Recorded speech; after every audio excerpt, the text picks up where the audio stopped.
So why do we care? So we care because it matters if you care about the American economy. So right now they say there are about 5 million open jobs.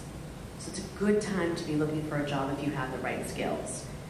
And about 500,000 of those jobs or more are in technology. And 2/3 of those jobs, they're not at the Twitters and the Googles of the world, but they're actually in healthcare and financial services. And most of those jobs are not just in New York City or Silicon Valley or Boston. 15% of all the technology job openings, 15% of all the job openings in Salt Lake City are in tech. 19% of all job openings in Montana are in tech. Tech is a part of every single thing that we do.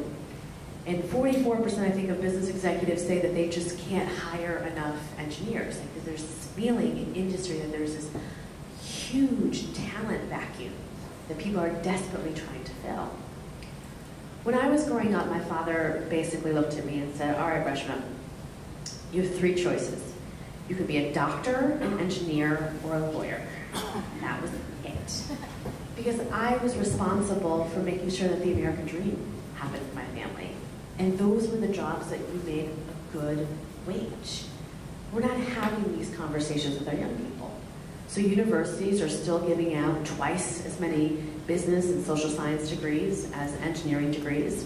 61% in China and India, have folks that graduated in engineering compared to the United States, which is less than 30%, right? So if you look across the country, other nations are really getting it. And they're having those conversations with their young people. And when you look at what's happening with gender, it's even worse, right? In 2009, we graduated about 6.7 young men in STEM compared to less than 2.3 million young women. So gender is a huge issue. And often when we talk about STEM, what we should be talking about is really the T and E in STEM, which is technology and engineering, because that's where the jobs are at.